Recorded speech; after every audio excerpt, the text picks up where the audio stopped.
Imagine this. You wake up one morning and, for the first time in years, you feel an unfamiliar tremor in your chest. It's not fear exactly. It's not even sadness. It's something subtler, more slippery. The sudden realization that you're not as confident as you thought you were. You go to speak, and the words feel thinner. You walk into a room, and instead of standing tall, you shrink just a little.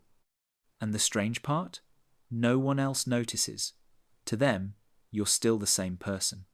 But inside, you know something fragile has cracked.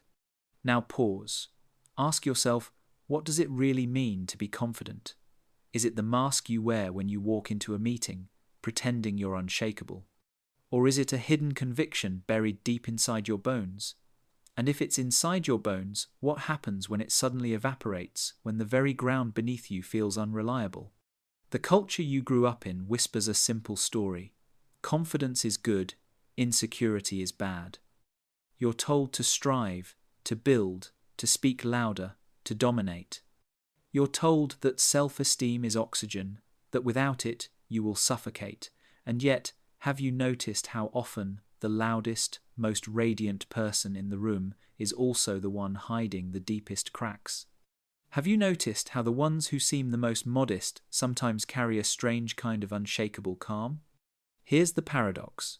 What if the very thing you've been taught to despise your insecurity, your self-doubt, isn't your weakness at all? What if it's your hidden compass? What if the discomfort you feel when you stumble, when you hesitate, when you question yourself, is not evidence of failure, but evidence of truth? Think about it. If you could be confident only by ignoring half of your inner world, by silencing the trembling voice inside you, what kind of confidence would that be? Real or just theatre? Let me give you a story. There was once a man, clever beyond measure, who ran to his teacher in despair. "Help me," he cried. "I feel terrible. My confidence has vanished. I don't know who I am without it." The teacher looked at him and asked, "Why do you think you've lost it?" The man said, "Because I finally realized that everyone else is just as good as me." Strange, isn't it?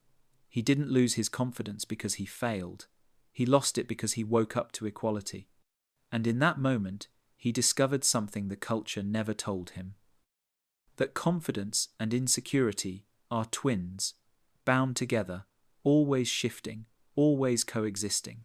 So I ask you this, right now, as you lie here listening, what if everything you've been told about confidence is a lie?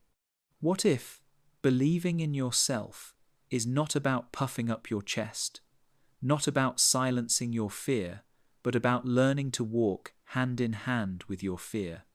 And here is the ultimate question, the one you cannot escape. If you strip away the slogans, the self-help promises, the applause and the masks, when you are left only with yourself in the silent hours of the night, are you truly confident? Or are you simply terrified of admitting that you are not? You see, the problem with confidence is not simply whether you have it or not. The deeper problem is how you have been taught to think about it. From the very beginning, culture has carved your inner world into two hostile camps. Confidence on one side, insecurity on the other. One is praised, the other despised. One is considered proof of strength, the other a sign of weakness. But why should the human heart, messy and complex as it is, be forced into such a rigid binary? Did nature design you this way, or did culture invent the split and then convince you it was real? Think of Carl Jung's idea of the shadow.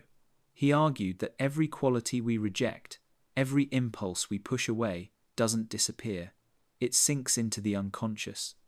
You might shine in the daylight of confidence, but your insecurity waits in the dark, whispering, shaping your choices, leaking through your words. You think you've banished it, but it's still there, shaping you from below.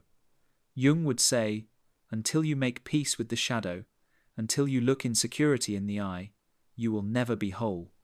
And then there's Nietzsche, who mocked the shallow slogans of certainty. He said that true courage was not the absence of fear, but the willingness to confront the abyss. Do you feel the abyss sometimes? The sheer unknowability of life, the sense that no matter how confident you act, you are walking on shifting ground. That is not a defect. That is reality pressing against the mask you wear. Even philosophy's bleakest voices think of Schopenhauer understood something our self-help industry ignores. Life is suffering, he said, and much of what we call confidence is simply a trick to distract ourselves from the futility. The more you cling to the illusion of certainty, the more fragile you become when reality refuses to obey. And reality never obeys for long. Pause here. Think about your own life. How many times have you convinced yourself, this time I know, this time I'm sure? And then, the unexpected happens. The job disappears. The partner leaves. The body falters. Suddenly, the very confidence you leaned on collapses, and you are forced to face something much older, much deeper, your trembling, your smallness, your insecurity. But here's the paradox again. In those moments, you are closer to the truth of being human than in all the years of polished certainty. Because the truth is this: you don't control the world. You never did. The universe is not a machine you can master. It is vast, chaotic, full of mystery. When you accept this, when you let the trembling sit beside you instead of banishing it, something remarkable happens. You stop needing to pretend. You stop needing the armor of confidence. Look at the culture you live in. It feeds you slogans: believe in yourself, chase your dreams, stand tall. It pushes an endless stream of motivational speakers, TED Talks, corporate mantras. And yet, beneath the surface, depression spreads like wildfire. Anxiety disorders climb. People lie awake at night, unable to silence the gnawing voice that says, "I'm not enough." Why? Because the very culture that worships confidence also teaches you to hate the parts of yourself that feel small. It demands that you amputate half your humanity, and then wonders why you limp. Have you noticed how this binary thinking invades every corner of your life? Success or failure, winner or loser, strong or weak, confident or insecure? But you are not a coin with only two faces. You are a spectrum, a paradox, a shifting field of contradictions. By cutting yourself in half, you become a stranger to your own depth. Think of Adler, the psychologist who insisted that insecurity is not a curse but a source of movement. He called it the inferiority feeling, the sense of being incomplete, imperfect. He believed this feeling was the engine of growth. Without it, there would be no striving, no creation, no maturity. If you were always confident, why would you bother to change? If you were always secure, why would you ever grow?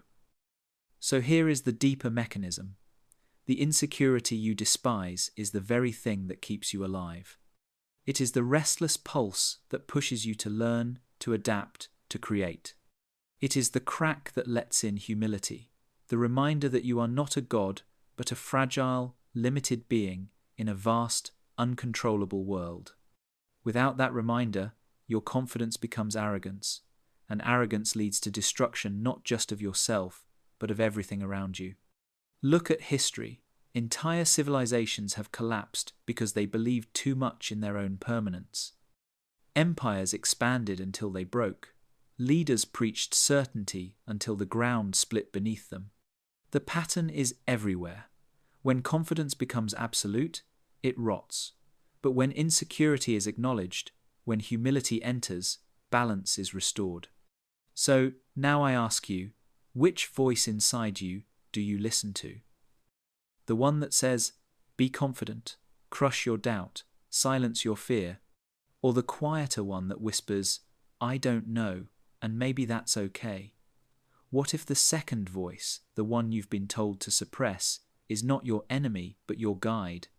What if the path to wholeness lies not in conquering insecurity, but in walking with it, in letting it shape you, soften you, deepen you? This is the root of the problem, not that you lack confidence, but that you have been taught to see insecurity as failure, instead of as the raw soil from which real strength grows. And until you unlearn that teaching, you will keep chasing a hollow version of yourself, always performing, never resting. You don't notice the consequences at first. They creep in at the edges of your days, like a draft under a locked door. You tell yourself you're fine. You double down on the performance. But the body keeps the score. Your shoulders rise a fraction. Your breath sits high in your chest. You go to bed tired and wake up wired, a quiet alarm ringing in your nervous system. Confidence, performed on cue, has a cost: vigilance. And vigilance, extended over months and years, turns into a way of being you call personality. Is it you? Or is it a mask that hardened before you knew it? This is how the brain plays along. Your amygdala, trained by small humiliations you refuse to feel, scans for more. Your prefrontal cortex constructs neat stories to explain why you're always right, confirmation bias that feels like sanity. The spotlight effect convinces you everyone is watching, judging, tallying. You edit yourself for an audience that may not even exist. The hedonic treadmill ensures that every burst of "I did it" fades quickly. You need a larger burst next time just to feel normal. Over and over, the dopamine system fires at promises, not possessions. You don't chase confidence, you chase the prediction error that says maybe the next win will finally cure your doubt. It won't. Meanwhile, insecurity unwelcomed, unnamed finds other doors. It becomes perfectionism you call high standards. It becomes cynicism you call realism. It becomes moral superiority you call values.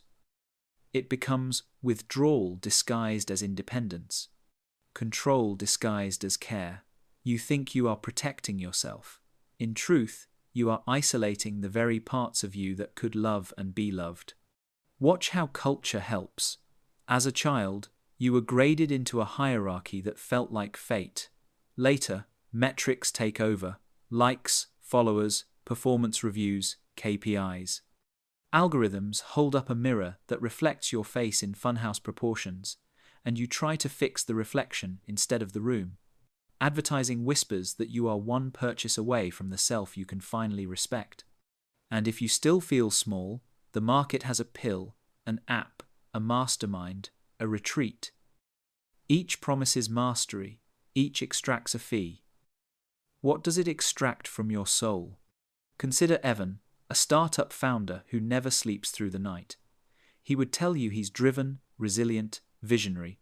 He would not tell you that he checks the valuation of rival companies before he checks on his own feelings.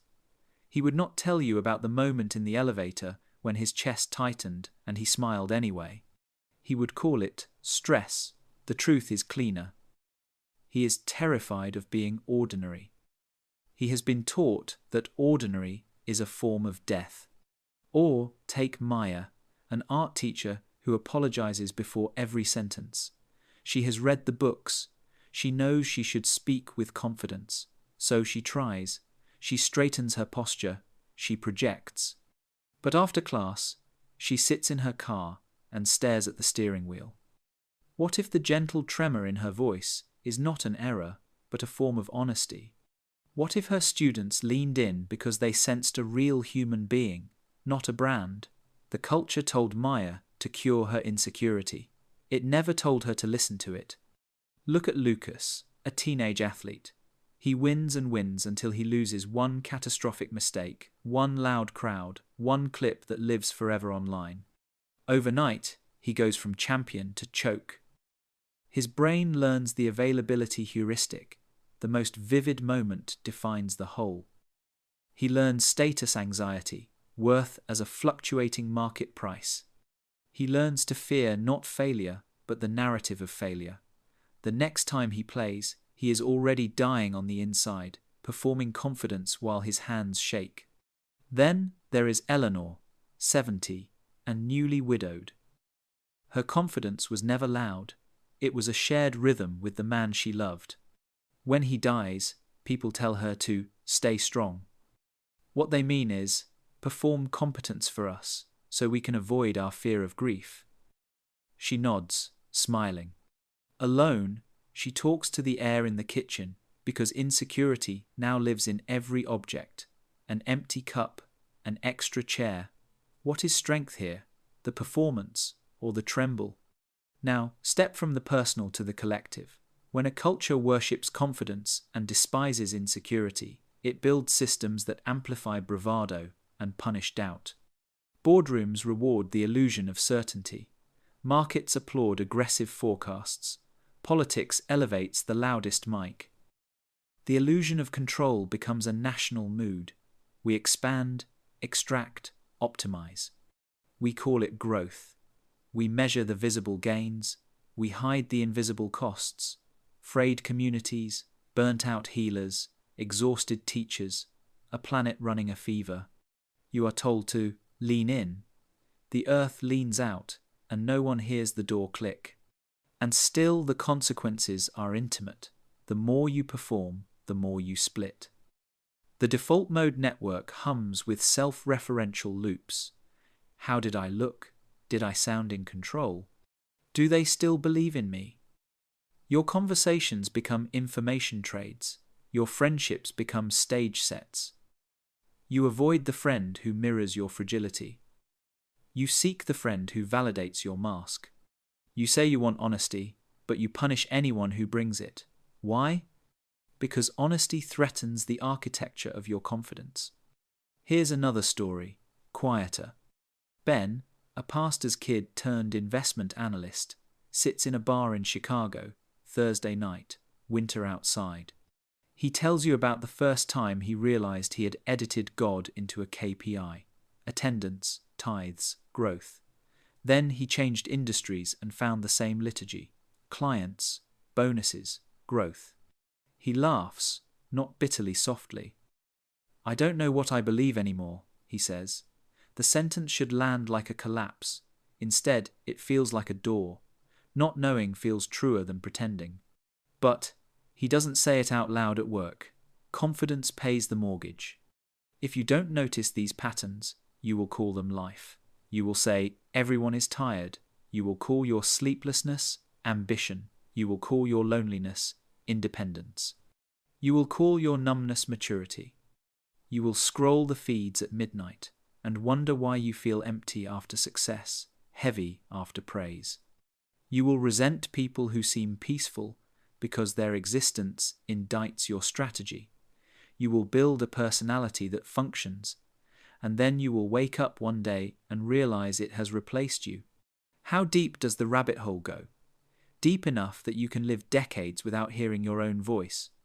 Deep enough that an entire economy can be built on your fear of being small. Deep enough that we mistake acceleration for direction, volume for truth, certainty for wisdom. And the most dangerous consequence of all, the longer you perform confidence, the more allergic you become to humility. You lose the capacity to be taught by reality. And reality, when ignored, does not negotiate, it interrupts. So, ask yourself, gently but without mercy, where has the performance colonized your life? Where do you sell the costume as skin? Where do you call the cage a home because the keys would require you to feel? Don't fix it yet, don't rush. Stay with the discomfort. Let the unseen consequences surface and name themselves. Let the body tell its story. Let the small voice speak without being shushed. Feel the tremor in your chest and resist the urge to explain it away. This is the threshold. This is the place where something honest begins. And if there is a way out, if there is a rebellion worth joining, it will not start with another mask. It will start with a different gaze, a different relationship to the trembling itself. You can sense it now, like a change in the weather before the rain. Hold that sense. In the next breath, we will start to turn. You've seen the cage now, the performance of confidence, the quiet terror beneath it, the systems that reward the mask. So where does rebellion begin? Not with another technique to fix you. Not with louder affirmations or a new costume. Rebellion begins with a different allegiance.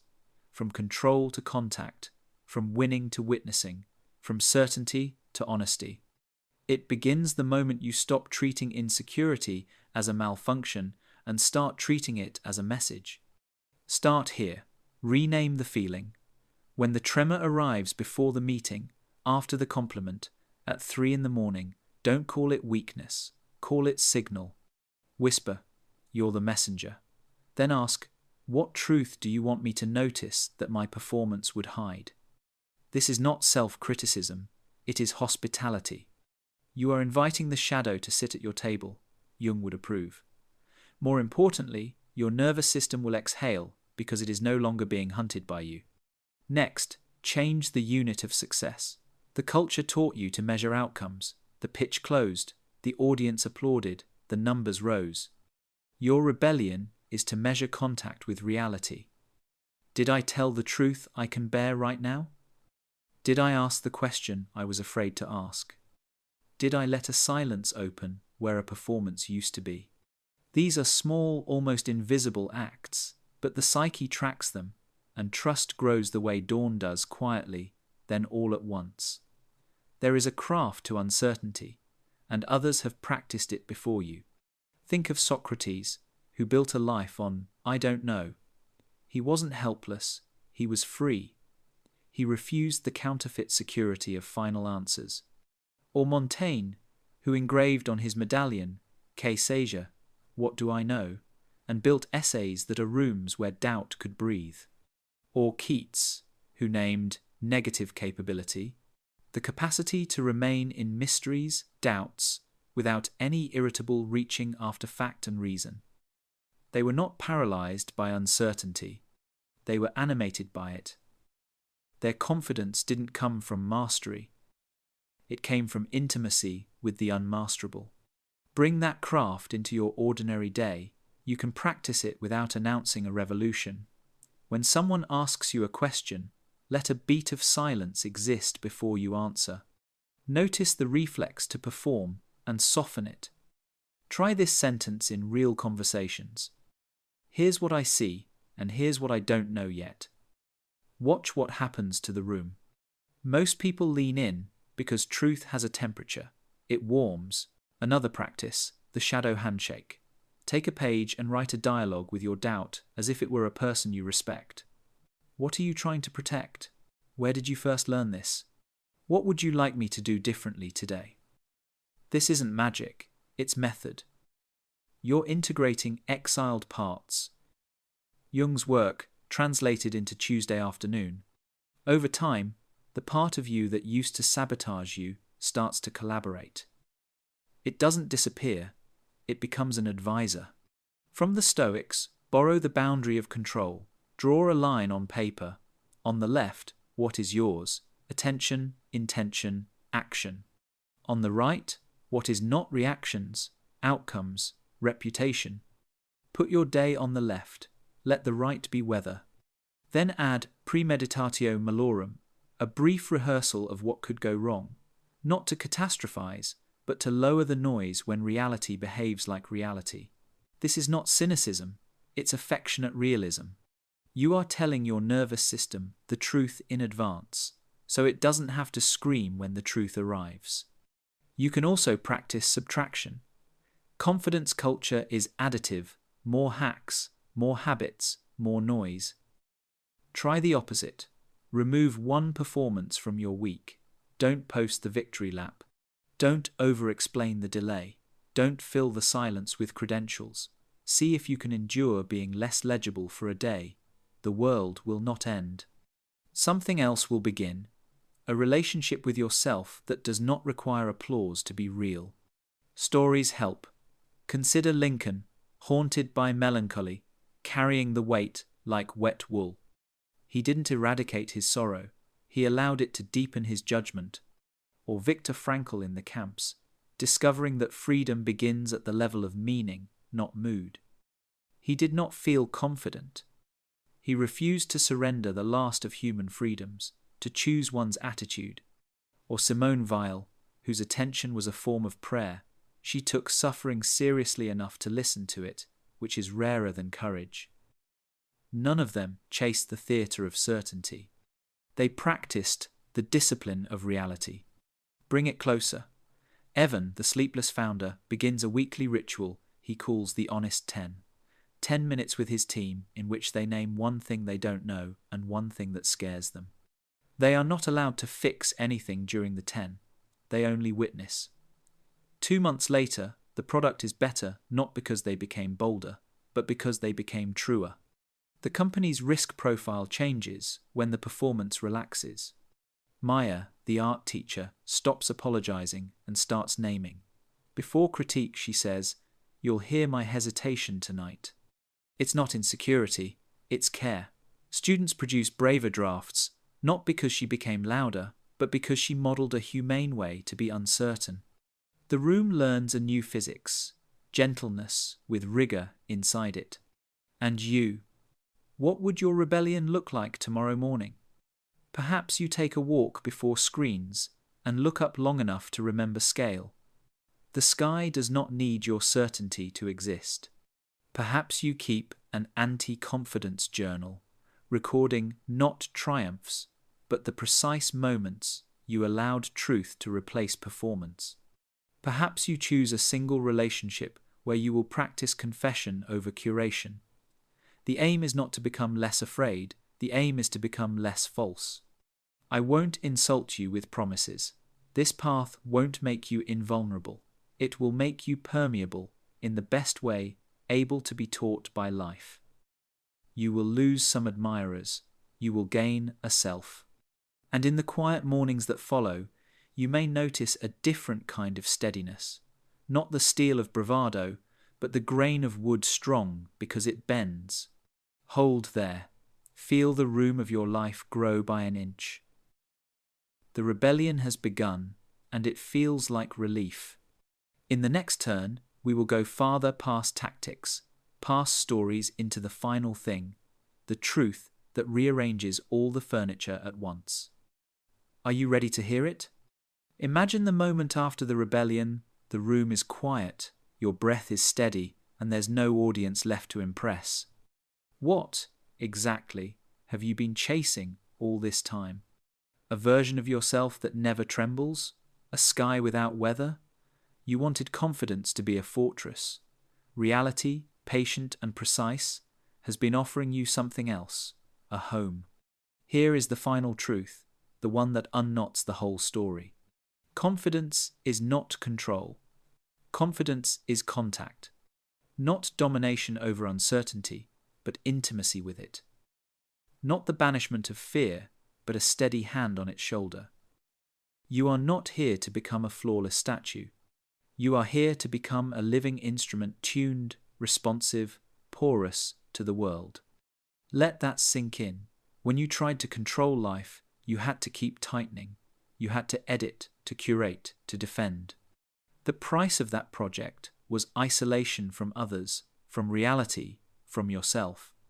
But contact requires the opposite gesture, opening, letting the senses work, letting truth move through you with less resistance. The result isn't swagger, it's resonance.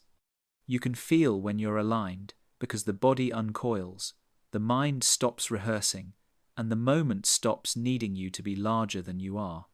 This is why your insecurity was never your enemy. It was the doorway to contact. It told you where you were fragile, which is another way of saying where you could learn. It pointed to your limits, which is another way of saying where community begins. It exposed the parts of you that needed care, which is another way of saying where love could enter. The culture called that weakness. Reality calls it instruction. Picture it like this. Insecurity is soil, confidence is the crop. You were told to worship the harvest and despise the ground. But without the ground, nothing grows. When you honor the soil, when you tend to it with humility, curiosity, and rest, you discover that real steadiness rises from below, quietly, season after season. You don't have to dazzle. You have to cultivate. Look back at the people we met on the way here. Evan, the sleepless founder, realizes that the 10 minutes of honest uncertainty each week did more for his company than a dozen bravado-filled town halls. Why? Because contact naming what is real improves decisions. Maya, the art teacher, learns that the tremor in her voice isn't a defect, but a frequency. Students tune to it and draw more courage from her candor than they ever did from her practiced projection. Lucas, after the viral mistake, steps onto the field and says to himself, "My worth is not a market price," and the game returns to being a game. Eleanor sits with the empty chair and refuses the role of the invulnerable widow. Her strength appears not as armor, but as gentleness with her own ache. Ben, the analyst in the Chicago bar, whispers a prayer that contains no metrics. Let me be honest, for the first time in years, he sleeps. And you? You begin to practice the simplest form of contact, answering life without a mask. 5 ordinary vows can hold you. I will tell the smallest truth I can bear right now. Not everything, not perfectly, just what is real enough to keep my inner and outer worlds in conversation. I will feel one layer deeper than the performance. When I sense the tremor, I will welcome it as signal. I will measure by alignment, not applause. Did I act in a way my whole body can endorse? I will let limits locate me in the human family. Where I end, others begin. Where I need, relationship grows. I will allow awe. When mystery exceeds me, I will bow instead of boasting. Do you see the inversion? The old confidence demanded you be more than human. The new confidence invites you to be deeply human. The old was brittle because it resisted reality. The new is supple because it collaborates with reality. Brittle things shatter, supple things survive. There is philosophy here, but it's not abstract, it's tactile. The Stoic boundary of control, Jung's shadow integration, Adler's movement, born of not enough, even Nietzsche's gaze into the abyss, they converge on a single practice: live close to what is. When you do, the hunger for theatrical certainty fades. In its place, a quieter conviction arrives, not, I will not fall, but, I can be held, even when I fall. Held by truth, by others, by a frame of meaning larger than mood. Now step outside for a moment, yes, even in your mind. Night air, a city softening under its own lights, or a field rinsed in moon. Listen, the world has never asked you to be certain. It has only asked you to be here. Every leaf moving is a curriculum. Every breath is a permission slip to stop performing long enough to participate. So, the ultimate question you began with, am I truly confident or just terrified of admitting I'm not, changes shape. It becomes, am I willing to live in honest contact with reality, even when I tremble? If the answer is yes, even softly, even today, only then something irreversible has happened. The mask will still call to you, but it will feel heavy now. You've worn your own face. Let the ending be simple, like closing a door gently. You lay down the armor, you keep the instrument, you trade slogans for sensations, applause for alignment, conquest for communion. The future will still surprise you. The body will still remember storms. The mind will still try to bargain with fate. But underneath, all the way down, you will know the difference between theatre and truth. And once you've known it, you won't go back. There's a final image to keep, a hand on a doorknob in the dark. You don't know what's on the other side. You don't need to. You can feel the cool metal. You can feel your own pulse. That is contact. You turn the knob, you enter, and the room, this life, unedited, meets you as you are.